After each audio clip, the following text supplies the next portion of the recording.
صلوا على النبي.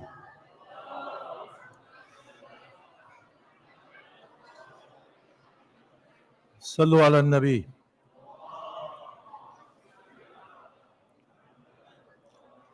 بسم الله الرحمن الرحيم. الحمد لله رب العالمين الذي هدانا لهذا وما كنا لنهتدي لولا أن هدانا الله، والصلاة والسلام على أشرف الأنبياء والمرسلين شفيع ذنوبنا وطبيب نفوسنا وحبيب قلوبنا أبي القاسم محمد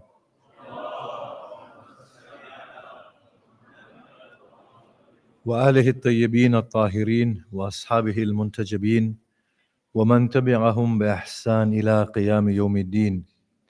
بسم الله الرحمن الرحيم. رب اشرح لي صدري ويسر لي أمري واحلل عقدة من لساني يفقه قولي. أما بعد، السلام عليكم جميعا ورحمة الله وبركاته. Eid Mubarak, and may this day be one of utmost joy and peace from deep within the hearts. But as we greet each other and wish each other the greetings of Eid, our families have been massacred and they have been butchered. They have been hungry and they have been thirsty. Such a day does not bring joy to our hearts. If anything, it brings a lot of grief and reminder that the Muslim community is not where it ought to be. It is nowhere near where it is supposed to be.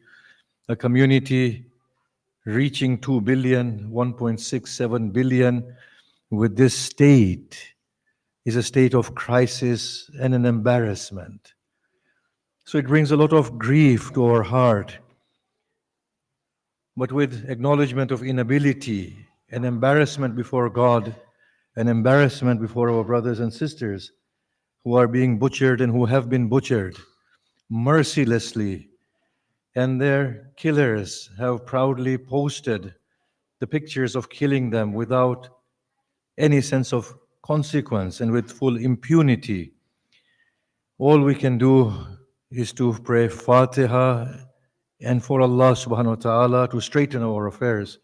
With that, let us pray Fatiha for the poor souls that have lost their lives, and may we pain and never cease to pain at the deaths of our mothers, our daughters, and our little children whose lives have been brutally snatched away from them. May this pain be some penance for us and our inactivity. Al-Fatiha.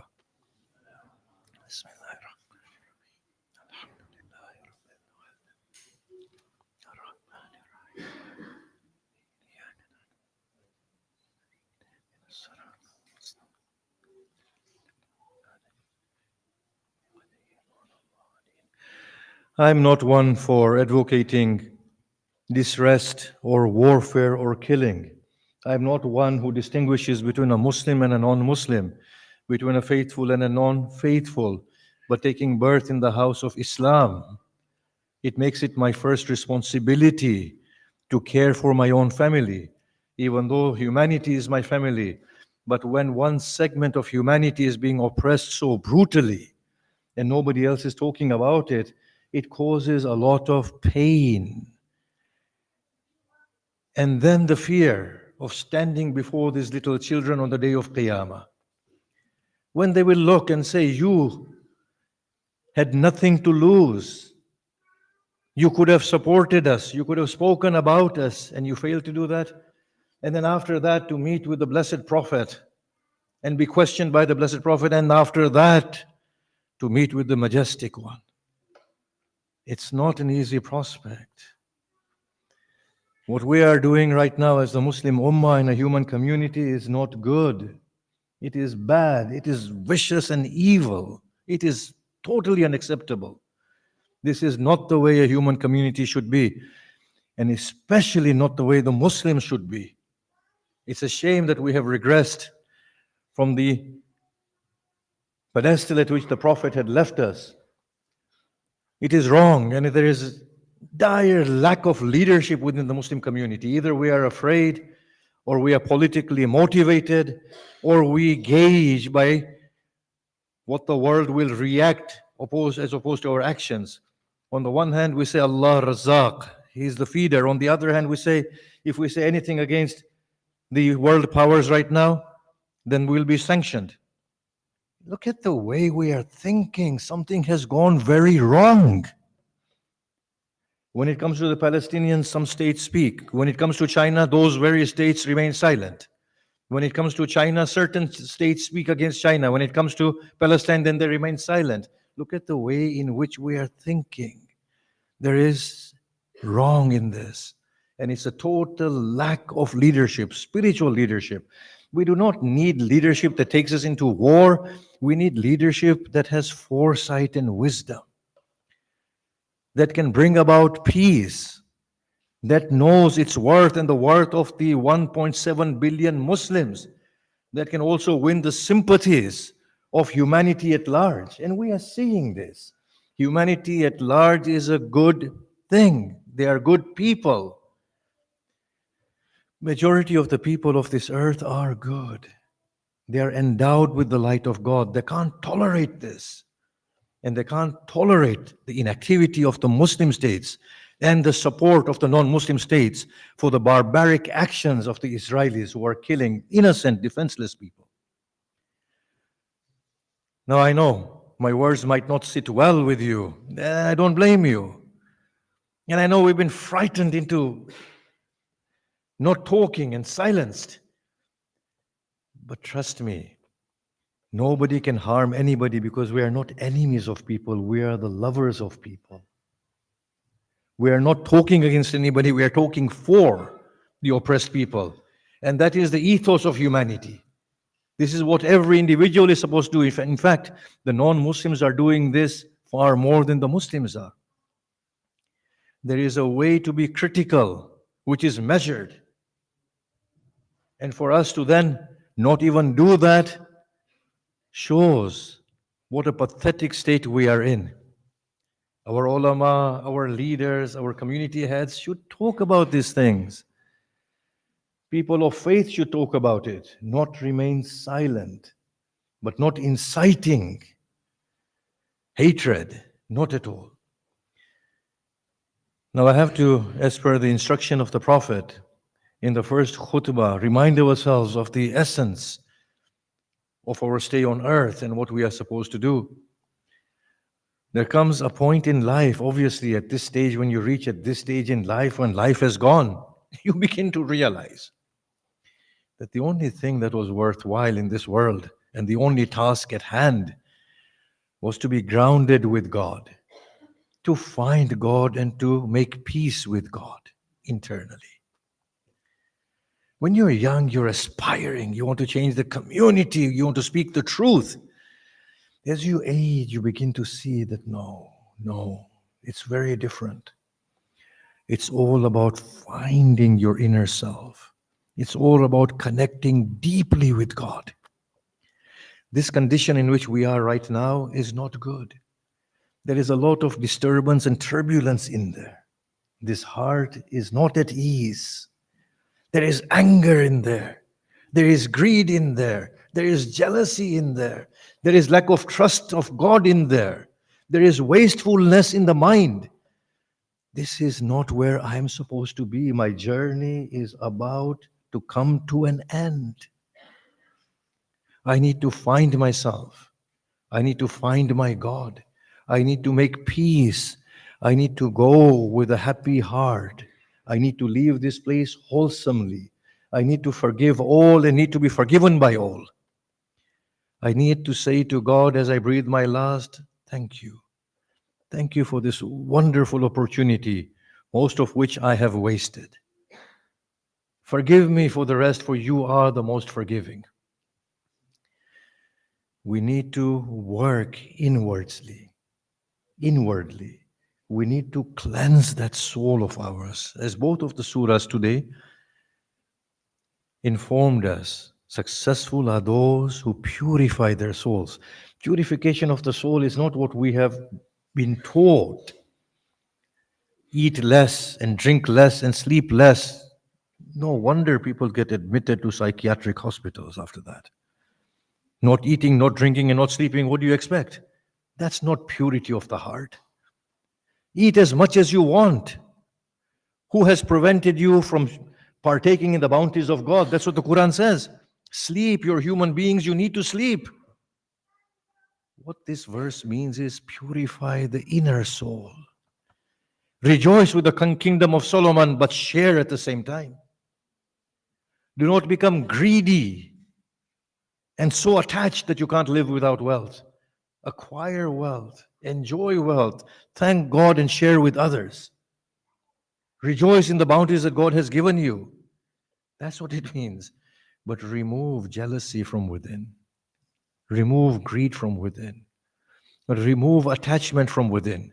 Purify that side in there. Remove distrust from God. Trust in Allah. If sickness comes upon us, then thank Him. If He tests us with poverty, then thank Him. If He tests us with enemies, then thank Him, because those enemies come as gifts from Allah subhanahu wa ta'ala, and they are there to awaken our inadequacies from within. So the first thing is gain and loss. In both states, thank Allah. Constantly be vigilant of the soul. Know that on many occasions, our words are righteous, but the inner being feels wrong about them. That is wrong, because the intention accompanying those right words was a corrupted intention. Become mindful of that. Become vigilant. And say to Allah, help me, and get rid of this state from within me. Become like transparent water that is pure. Let there be no tarnished, let there be no admixture in there that tarnishes it.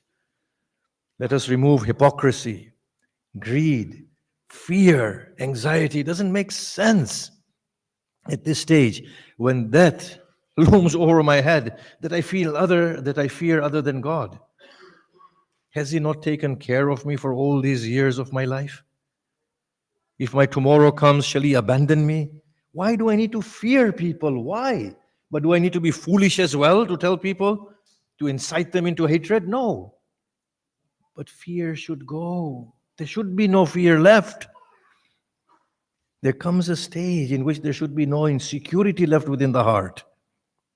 There comes a stage where there should be no expectations left within the heart. That is how the hearts are purified. And that is how we find our God. We cannot boast. We cannot be pretentious at this age now. Gone are those days now. The childishness is finished. No insecurity, no hatred, no boasting. Become pure people from within. Find our God and be at peace with our God.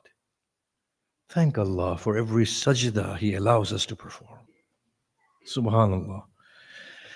Honestly, now I see at this stage in my life that the best thing, the greatest favor Allah has had upon us is that He has obligated us with prayers. 5 times a day, pray. So that at least there is some connection left between us and our truth. Otherwise, we would have forgotten our truth altogether. Thank God for the fasts. Although I do not wish for there to be more than 30 fasts because I can't hack them. But thank God for the 30 fasts. Thank God for zakat and khums. Thank God Allah has obliged us with all these obligations. So at least there's a little bit of a reminder in there to reclaim our truth and to bring our light to its fullest. How foolish are we? And I've tested this out. I've really tested this out. Whenever you do not desire wealth and you begin to give wealth, God sends more. I don't know, Mehboob Bhai or somebody sent me this, Sajjad Bhai. It's just phenomenal anecdote. God had bestowed excessively upon somebody. And Moses met with him. He said to Moses, are you going to talk with God? He said, yes. He says, tell God, please don't give me any more. He said, He's given me so much that I feel embarrassed. Ask God not to give me any more. Moses said, fine. He passed by another person and said, Moses, are you going to speak with obviously God, I mean, nowadays you will say with the boss or whatever. Moses said, yes.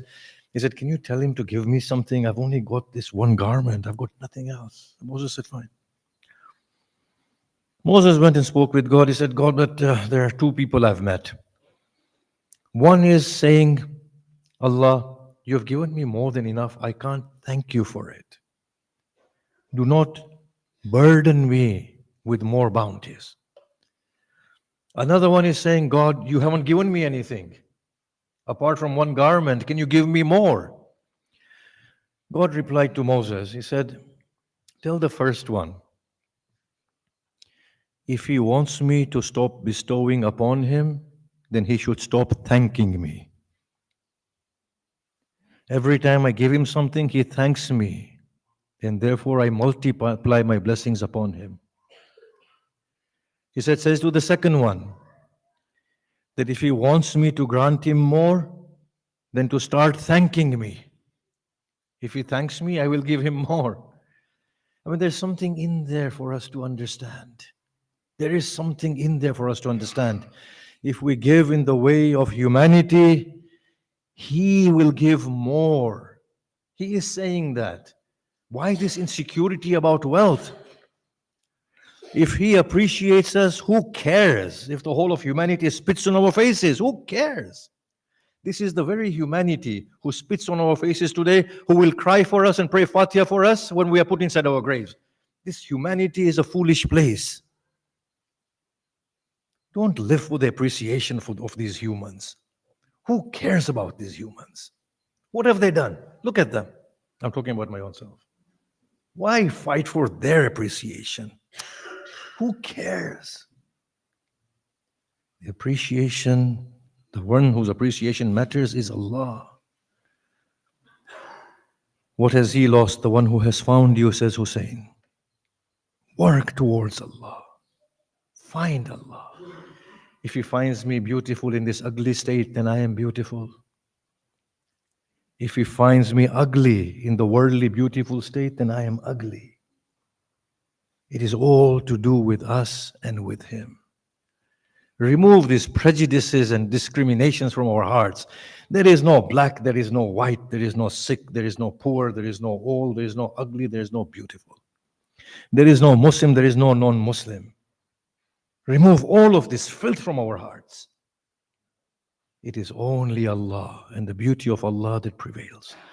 The other thing that I want to say now is, before the second khutbah, and now you must be wondering, oh no, there's a second khutbah coming after this.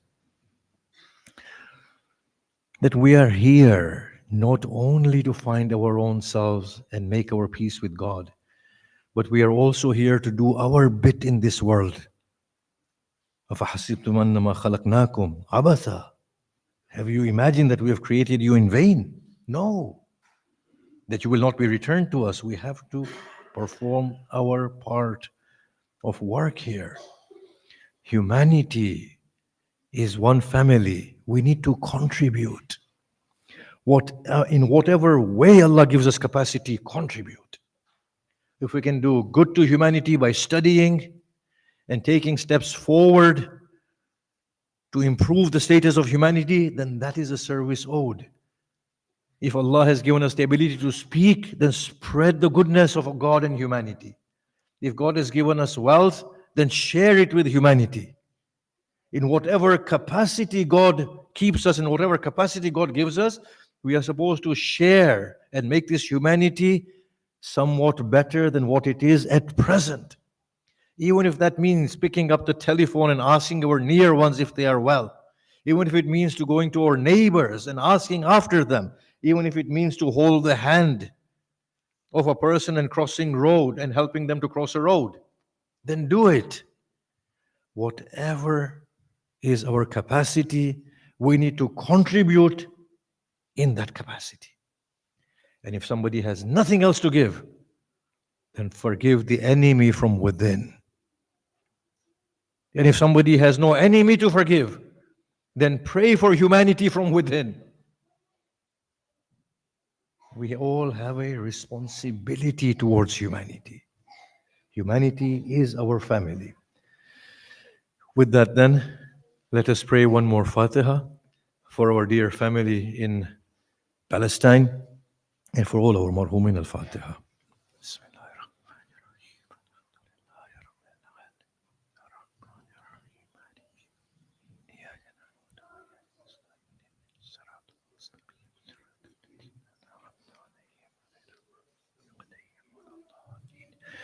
بسم الله الرحمن الرحيم والعصر إن الإنسان لفي خسر إلا الذين آمنوا وعملوا الصالحات وتواصوا بالحق وتواصوا بالصبر.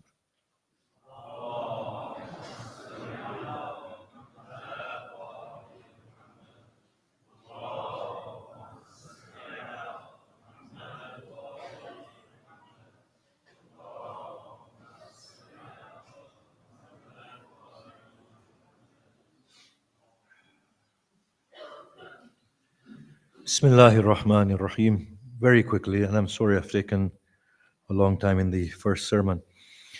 So I've been listening to, obviously through social media, to renowned people. Now there's a very articulate and popular Hindu doctor who has his own show and his own followers. He made this comment and he said, the dividing line in our present world is Zionism. When it comes to the Palestinian issue, there is no neutrality. You're either right or you're wrong. And he said Zionism marks that dividing line between right and wrong. If you're a Zionist, you're wrong. And the way he defined Zionism was lack of care, lack of empathy. Justification of whatever we do in terms of transgression against the other. Either actively or by supporting those who are actively engaged in oppressing others, or by not taking sides and being neutral. He said that is the attitude of Zionism at present, and that is the dividing line that has divided humanity in its entirety. And we can clearly see this. It has divided humanity because of social media and because the world at large can see what is happening.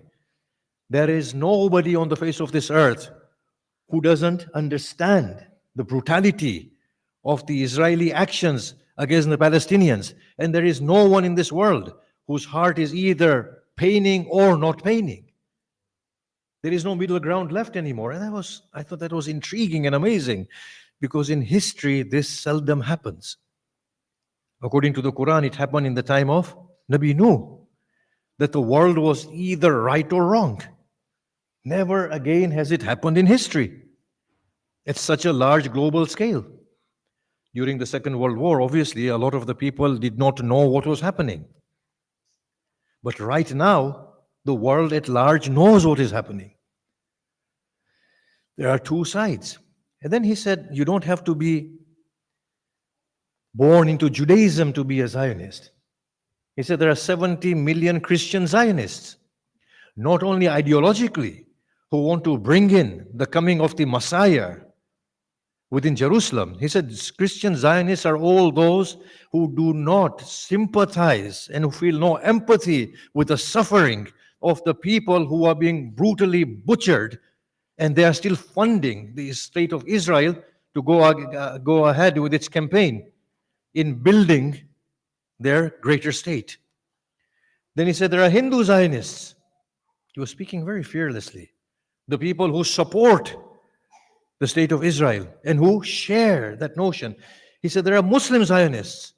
But the thing that was very important, what he said, was that the root of Zionism is this notion of being the chosen ones and favored ones of God, where you can do and commit all brutalities and God will overlook it and condone it. That is when I thought that, my goodness, majority of us are Zionists. Think about this sickness that we have in us. We feel we are the chosen ones, don't we? I mean, I don't know about the younger generation, but we, the older generations, we've always felt we are the chosen ones. As Muslims, we are the chosen ones. And then if it wasn't enough for us to be Muslims and the chosen ones, guess what we did? We divided Muslims into 73 sects and we said, our sect is the chosen one. The rest of you are going to hell. This is the root of Zionism, according to him. This notion of the privileged ones. And then if Shiaism wasn't enough, then we have Sayyid and non-Sayyid, in which Sayyid are more preferred than the non-Sayyid. Look at this sickening attitude that we have. The Brahmins feel they are the chosen ones. The Jews feel they are the chosen ones. The Christian feels they are the chosen ones. And within the 75, 76, or whatever denominations of Christians that you have, each one feels they are the chosen ones. Within Muslims, each one feels they are the chosen ones. And within those chosen ones, there are subsects who feel they are the chosen ones. This is the real sickness within us. When we feel we are the chosen ones and we are eligible, then we can justify some level of transgression against the other. Then we will justify it, even if it be economical transgression, that I deserve more than you do because I'm a Sayyid. That's a level of oppression against another. Think about what I am saying. Think about what this man has said. So Zionism, at the very root, is this sense of being privileged. Now, those people who are committing those atrocities feel extremely privileged. The rest of us, thank God, do not feel privileged to that level. But nonetheless, the root of Zionism is in all of us. That sickness is in all of us. May God put it out totally. Then there is another very famous journalist, and she said that she lived amongst the Palestinians for a month. She said, I never found them speaking ill of the Israelis or wanting the destruction of the Israelis. She said, then I went to the Tolerance Square in Israel. And she said, Israelis, all of them, majority of them were against the Palestinians. And I could see the hatred was palpable. You could feel it. She said, now that the Israelis are demonstrating, they're coming to the streets, it's not because they are against the war, they are against Netanyahu, but they are supporting the war against the Palestinians. It is not because they want the reduction of force and the brutality against the Palestinians. They only want the government to change so their hostages can be brought back. But as far as the Palestinians are concerned, they don't care less. Now, this is an American journalist saying this. I think Abby Martin or someone. Go and look at her, what she is saying. And they're quite fearless, these journalists are. God bless them for speaking the truth. No matter what the consequence, they will speak.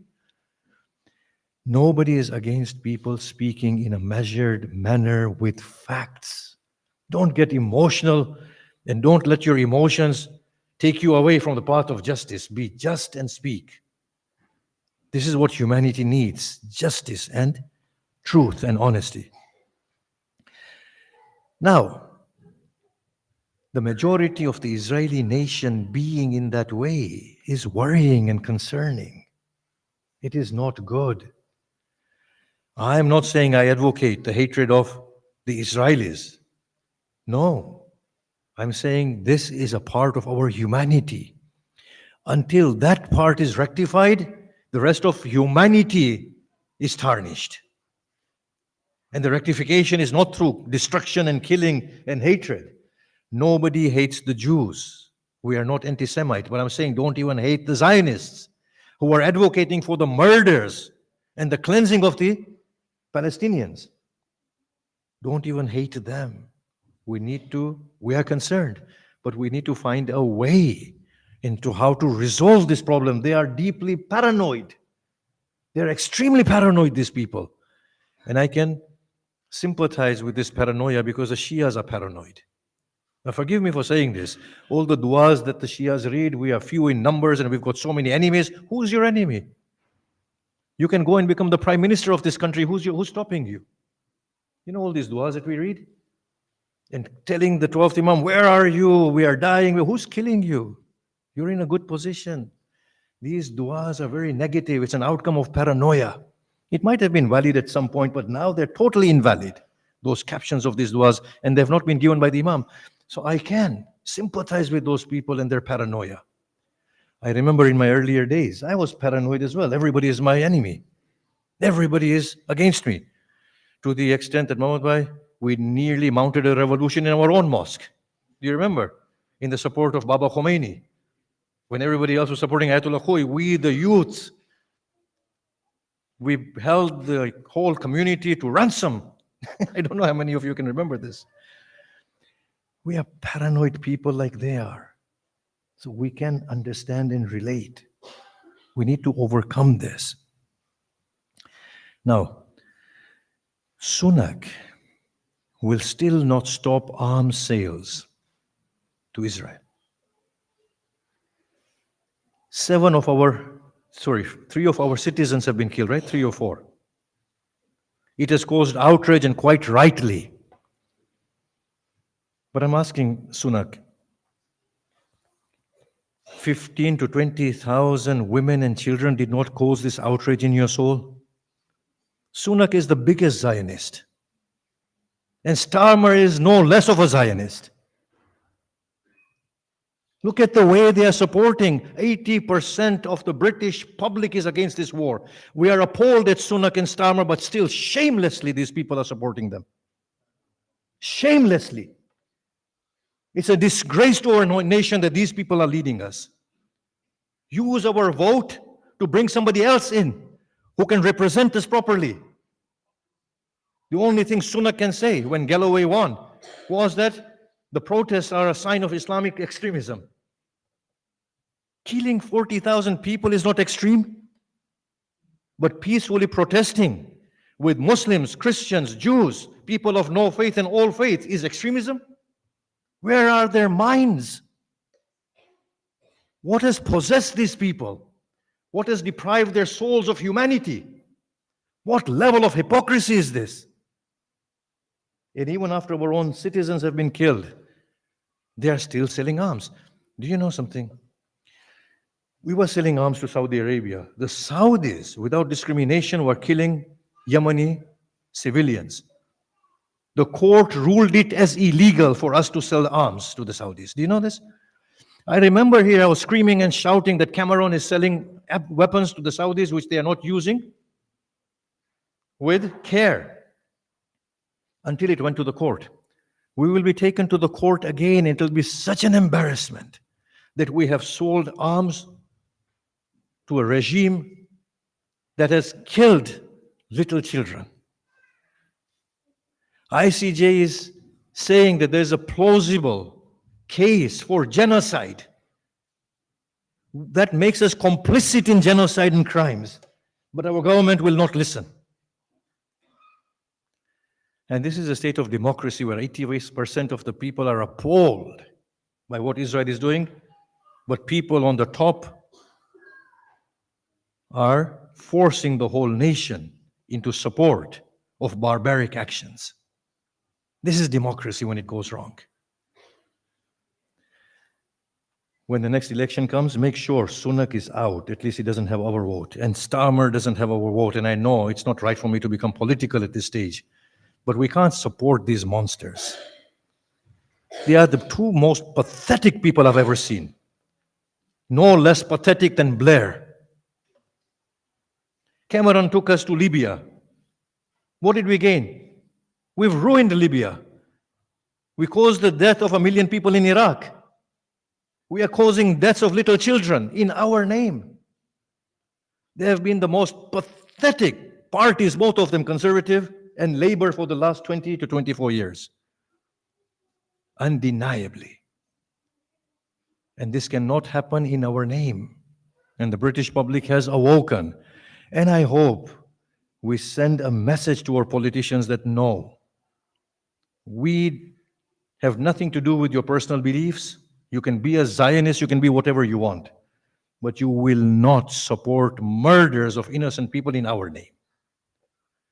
And that is a message we need to send peacefully and truthfully. I'm sorry for taking up your time today. I will pray the very small ziyarah of Imam Hussein, and then Haji Muhammad will recite some Quran for us as we close. But let us finish this sermon first. Bismillah ar-Rahman ar-Rahim. Alhamdulillah Rabb al-Alameen. Wassalatu wassalam ala ashrafil anbiya wal mursaleen wa alihi at-tayyibin at-tahirin. Allahumma salli wa sallim ala Muhammadin al-Mustafa wa ala aliyin al-Murtada wa ala Fatimah al-Zahra وعلى الحسن المجتبى والحسين الشهيد بكربلاء،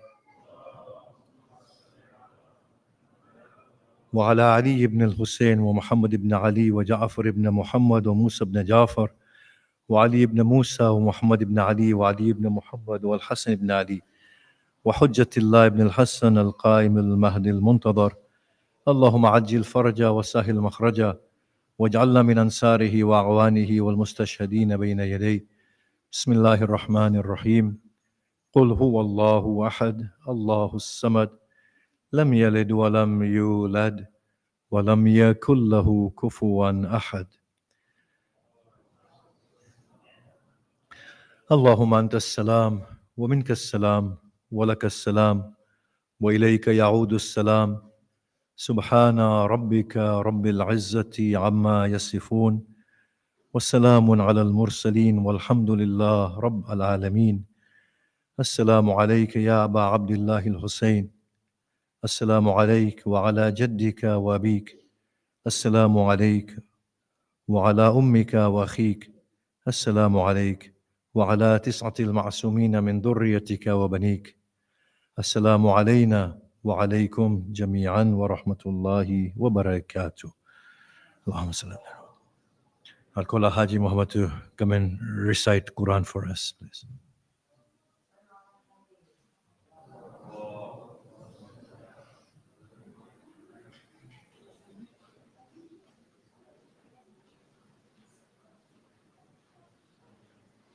صلوات على محمد وآل محمد.